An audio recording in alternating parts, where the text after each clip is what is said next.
ಮಾದನಾಯಕನಹಳ್ಳಿ ಸಾಮೂಹಿಕ ಅತ್ಯಾಚಾರ ಪ್ರಕರಣಕ್ಕೆ ಸಂಬಂಧಪಟ್ಟಂತೆ ಪ್ರಕರಣದ ಹಿಂದೆ ಮಹಿಳೆಯೊಬ್ಬಳ ಕೈವಾಡ ಇರುವಂತಹ ಶಂಕೆ ವ್ಯಕ್ತ ಆಗ್ತಾ ಇದೆ. ಸಂತ್ರಸ್ತೆ ಹಾಗೂ ಶಂಕಿತ ಮಹಿಳೆ ನಡುವೆ ವೈಷಮ್ಯ ಉಂಟಾಗಿತ್ತಂತೆ. ಪರಿಚಯಸ್ಥರಿಗೆ ಹೇಳಿಕೊಟ್ಟು ಕೃತ್ಯ ಮಾಡಿರುವಂತಹ ಶಂಕೆ ವ್ಯಕ್ತ ಆಗ್ತಾ ಇದೆ. ಅಲ್ಲಿಗೆ ಹೆಣ್ಣಿಗೆ ಶತ್ರು ಅನ್ನೋದು ಈ ಪ್ರಕರಣದಲ್ಲಿ ಪ್ರೂವ್ ಆಗ್ತಾ ಇದೆಯಾ? ಹಾಗಾದ್ರೆ ಸಂತ್ರಸ್ತೆ ಮನೆಯಲ್ಲಿ ವೇಶ್ಯಾವಾಟಿಕೆ ನಡೀತಾ ಇದೆ.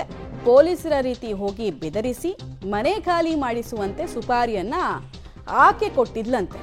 ಸುಪಾರಿ ತೆಗೆದುಕೊಂಡವರು ಮಹಿಳೆ ಮೇಲೆ ಬಂದು ಗ್ಯಾಂಗ್ ರೇಪ್ ಅನ್ನ ನಡೆಸಿದ್ರು ಅನ್ನೋದು ಈಗ ಸಿಗ್ತಾ ಇರುವಂತಹ ಮಾಹಿತಿ. ಪ್ರಮುಖ ಆರೋಪಿಗಾಗಿ ಪೊಲೀಸರು ಹುಡುಕಾಟ ನಡೆಸ್ತಾ ಇದ್ದಾರೆ. ಪ್ರಮುಖ ಆರೋಪಿ ಸಿಕ್ಕರೆ ಶಂಕಿತ ಮಹಿಳೆಯ ಪಾತ್ರ ಬಯಲಾಗ್ಲಿಕ್ಕಿದೆ ಅನ್ನೋದ್ರ ಮಾಹಿತಿ ಲಭ್ಯ ಆಗ್ತಾ ಇದೆ.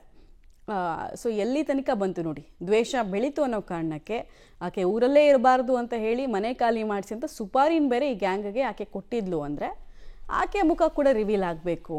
ಇಂಥ ಪಾಪದ ಕೃತ್ಯದಲ್ಲಿ ಕೈ ಜೋಡಿಸಿದ್ದಕ್ಕೆ ಆಕೆ ಕೂಡ ಶಾಶ್ವತವಾಗಿ ಪರಪನಾಗ್ರಹಾರದ ಪಾಲಾಗಬೇಕು. ಮಾಡ್ತಾರೆ ಪೊಲೀಸರು, ಬಿಡಲ್ಲ.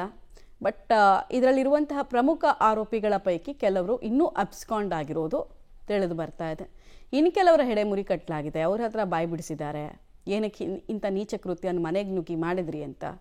ಸೊ ಆ ಟೈಮ್ನಲ್ಲಿ ಯಾವುದೋ ಒಂದು ಮಹಿಳೆಯ ಹೆಸರನ್ನು ಇನ್ವೆಸ್ಟಿಗೇಷನ್ ಟೈಮಲ್ಲಿ ಹೇಳ್ದಂಗೆ ಕಾಣಿಸ್ತಾ ಇದೆ. ಸ್ಥಳ ಮಹಜರ್ ಪ್ರಕ್ರಿಯೆಯಿಂದ ಹಿಡಿದು ಎಲ್ಲ ಪ್ರಕ್ರಿಯೆಗಳನ್ನು ಮಾಡಿ ಮುಗಿಸ್ತಾ ಇರುವಂತಹ ಪೊಲೀಸರು ಅಬ್ಸ್ಕಾಂಡ್ ಆಗಿರೋ ವ್ಯಕ್ತಿಗೆ ಮತ್ತು ಆ ಮಹಿಳೆಗೆ ಹುಡುಕಾಟವನ್ನು ಮುಂದುವರಿಸಿದ್ದಾರೆ.